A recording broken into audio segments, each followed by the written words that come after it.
నంద్యాల జిల్లా శ్రీశైలం నియోజకవర్గం కేంద్రమైన ఆత్మకూరులో పోస్టల్ బ్యాలెట్ నిర్వహణలో ఎన్నికల అధికారులు పూర్తిగా విఫలమయ్యారు.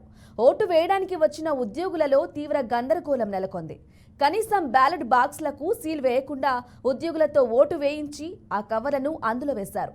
మరికొందరు ఓట్లు కనిపించకపోవడంతో దూర ప్రాంతాల నుంచి వచ్చిన వారికి తమ ఓటు ఉందో లేదో అధికారులు తెలపకపోవడంతో తీవ్ర నిరసన తెలిపారు.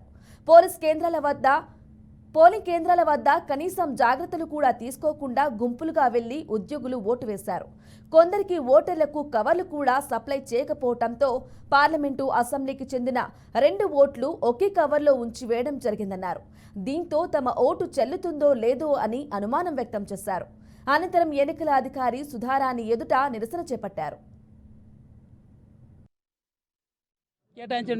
సెంటర్లో పోస్టల్ బ్యాలెట్ ఓటింగ్ ప్రాసెస్ ప్రజాస్వామ్యబద్ధంగా జరగలేదని ఉద్యోగ ఉపాధ్యాయుల పక్షాన మేము తీవ్రంగా ఖండిస్తున్నాం సార్.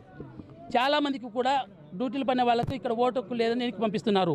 అలాగే ఓటింగ్ ప్రాసెస్ మొదలవక ముందే బ్యాలెట్ బాక్సులకు తాళం చేసి లక్క వేసి సీల్ వేయకుండా కేవలం చిన్న గడబెట్టి ప్రాసెస్ స్టార్ట్ చేశారు. 1 గంట వరకు ప్రాపర్ పద్ధతిలో కవర్స్ ఇస్తూ ఓటింగ్ ప్రాసెస్ జరిపారు.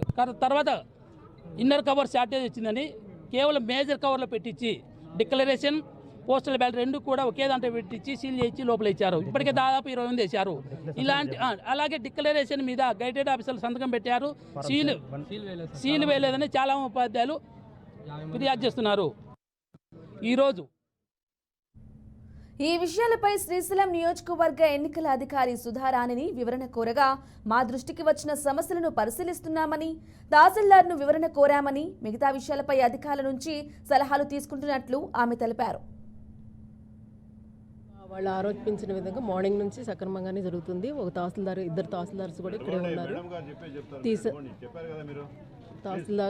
2 తహసీల్దార్స్ కూడా ఇక్కడ ఒక పోస్టల్ బ్యాలెట్ తహసీల్దార్ గారు డిజిగ్నేటెడ్, ఇంకో తహసీల్దార్ ఆత్మకూరు తహసీల్దార్ గారు ఉన్నారు. అయితే వాళ్ళు ఆరోపించిన విధంగా అంటే లాక్ అయితే వేశారు. తర్వాత కవర్స్ కూడా సఫిషియెంట్గానే ఉన్నాయి. ఈ లాస్ట్ మినిట్లో కవర్స్ లేవని డిక్లరేషన్ అవన్నీ పెట్టాము అని అంటున్నారు, వీళ్ళు అన్నారు. అయితే దాని మీద తహసీల్దార్ దగ్గర నుంచి ఒక సంజాయిషి తీసుకొని దాని మీద ఏదన్నా ఉంటే లేదు అలాంటి వాటికి కూడా మేము క్లియర్గా చెప్పాము. ఏమనంటే ఓటర్స్ లిస్ట్ కాదు, ఎక్కడెక్కడైతే ఇప్పుడు ఇక్కడ ఏం జరిగిందనంటే డిస్ట్రిక్ట్ వైజ్గా చేంజెస్ జరిగినాయి, అలాగే కాన్స్టిట్యున్సీ వైజ్గా చేంజెస్ జరిగినాయి.